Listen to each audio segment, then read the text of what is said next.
Hi friends, নতুন আরেকটি ভিডিওতে সবাইকে আরও একবার জানাচ্ছি স্বাগতম। আশা করছি সবাই অনেক ভালো আছেন, সুস্থ আছেন। আজকে আমি নতুন আরেকটি ভিডিও নিয়ে চলে এসেছি। খুবই মজাদার এবং আমি খুবই সহজ একটি রেসিপি। যারা নতুন বা প্রথমবার ট্রাই করবেন তাদের জন্য কিন্তু একদম পারফেক্ট। তো তার জন্য দেখতেই পাচ্ছেন এখানে বড় সাইজের একটি কাতলা মাছের মাথা খুব ভালোভাবে পরিষ্কার করে নিয়েছি। এখন এটাকে হলুদ আর লবণ মাখিয়ে আমি খুব ভালোভাবে ভেজে নিয়েছি। একটু ভালোভাবে এটাকে ভেজে নিতে হবে। এখন আমি মাথাটা উঠিয়ে রাখবো আর ওই তেলেই আমি ফোড়ন দিয়ে দিব ছোটো ছোটো দুটো দারচিনির টুকরো, আর দিয়ে দিচ্ছি দুটো এলাচি, আর দিয়ে দিচ্ছি এখানে দুটোর মতো শুকনো মরিচ। এখন এইগুলোর থেকে সুন্দর একটা ফ্লেভার আসা পর্যন্ত অপেক্ষা করতে হবে, কিন্তু মশলাগুলোকে একদম পুড়ে ফেলা যাবে না। তো দেখুন বন্ধুরা, আমার এটা সুন্দর একটা ফ্লেভার চলে এসেছে। এই পর্যায়ে আমি দিয়ে দিচ্ছি পেঁয়াজ কুচি। পেঁয়াজটাকে আমি ভাজতে ভাজতে আমি আপনাদেরকে অনুরোধ করব, যদি আমার চ্যানেলে নতুন বন্ধু হয়ে থাকেন তাহলে প্লিজ আমার চ্যানেলটিকে সাবস্ক্রাইব করে পাশে থাকুন।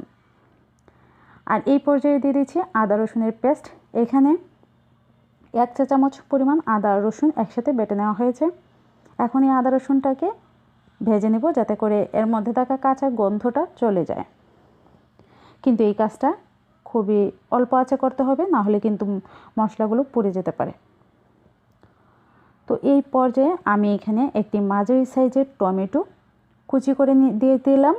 টমেটোটা তো অবশ্যই দিতে হবে, তাহলে এর টেস্টটা কিন্তু অনেক ভালো হয়। যে কোনো রান্নাতেই টমেটো খুব ভালো যায়, তবে এই রান্নাতে টমেটো অবশ্যই দিতে হবে, এটা কোনোভাবেই মিস করা যাবে না। তো দেখুন মশলাটা আমি ভালোভাবে কষিয়ে নেব। আর এই পর্যায়ে আমি দিয়ে দিচ্ছি হলুদের গুঁড়ো। এখানে কিন্তু মশলার পরিমাণটা খুবই কম হবে, বেশি মশলা কিন্তু খেতে ভালো লাগবে না। দিয়ে দিচ্ছি মরিচের গুঁড়ো,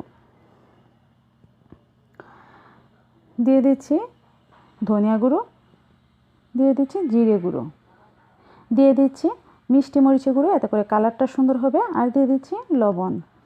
এখন এই সব মশলাগুলোকে আমি অল্প একটু জল দিয়ে ভালোভাবে কষিয়ে নিব। যদি আপনারা এখানে জল ব্যবহার না করেন তাহলে কিন্তু মশলাগুলো পুড়ে যাবে, এই জন্য অল্প একটু জল দিয়ে মশলাগুলো কষিয়ে নেব। মশলাটা কষাতে কষাতে আমি আপনাদেরকে দেখিয়ে দিচ্ছি। দেখুন এখানে আমি হাফ কাপ পরিমাণ মসুর ডাল লবণ দিয়ে ভালোভাবে সিদ্ধ করে নিয়েছি, তবে খুব বেশি গলানো যাবে না, ডালটা আস্তে আস্তে থাকবে কিন্তু সুসিদ্ধ হবে। দেখুন এদিকে আমার মশলাটাও কষানো হয়ে গিয়েছে। এবারে এর মধ্যে আমি দিয়ে দিচ্ছি ভেজে রাখা মাছের মাথাটা। এখন এই মাছের মাথাটাকেও আমি মিনিট খানিকের মতো মশলার সাথে ভালোভাবে কষিয়ে নেব, এতে করে মাথার মধ্যে মশলাটা সুন্দরভাবে মিশে যাবে আর খেতেও কিন্তু অনেক ভালো লাগবে এই মাথাটা। তো দেখুন মশলাটা কষানো হয়ে গিয়েছে মাথার সাথে। এবার আমি এখানে সিদ্ধ করে রাখা মসুর ডালটা দিয়ে দেব। তবে বন্ধুরা আপনারা মসুর ডালটা কিন্তু একদম ভালোভাবে গলিয়ে নেবেন না, এটা দেখুন এরকম আস্তে আস্তে থাকবে কিন্তু সুসিদ্ধ হবে, তাহলে খেতে ভালো লাগবে। তো মসুর ডালটাকেও আমি মিশিয়ে নিলাম, দিয়ে দিচ্ছি দুটো কাঁচামরিচ, এতে করে সুন্দর একটা ফ্লেভার পাবো আমরা। এখন এটাকে আমি ফুটিয়ে নেব। আর এটা দেখুন জাল হতে হতে আমি এখন মাছের মাথাটাকে হালকা করে ভেঙে নিব। এটা আমি আস্ত রাখবো না, তবে আপনারা যদি চান তাহলে আস্ত রাখতে পারেন। আমার কাছে মনে হয় ভেঙে নিলে খেতে অনেক বেশি মজা হয়। তো দেখুন আমার ডালটা প্রায় হয়ে গেছে। এই পর্যায়ে আমি ধনিয়া পাতা হাত দিয়ে এভাবে কুচি কুচি করে দিয়ে দিচ্ছি। ধনিয়া পাতাটা আমার কাছে মনে হয় যে ধনিয়া পাতা দিলে এর টেস্টটা অনেক ভালো হয়, তবে আপনারা যদি পছন্দ না করেন তাহলে ধনিয়া পাতা না দিলেও চলবে, তবে আমার কাছে ভালো লাগে এই জন্য আমি ধনিয়া পাতাটা দিয়ে দিলাম। এখন এটাকে আমি মিশিয়ে নেব, আবারও আমি এটাকে ফুটিয়ে নেব।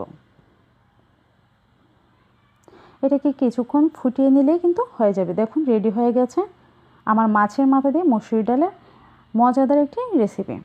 আপনারা বাসায় অবশ্যই কিন্তু একবার হলেও ট্রাই করবেন। তো দেখুন বন্ধুরা আমার এটা খুব সুন্দরভাবে জাল হয়ে গিয়েছে। আর দেখুন এই পর্যায়েও কিন্তু মসুর ডালটা একদম পুরোপুরিভাবে গলে যায়নি, এখনও আস্তে আস্তে আছে, কিন্তু এটা সুসিদ্ধ হয়েছে। তো দেখুন আমার ডালটা অলরেডি হয়ে গিয়েছে।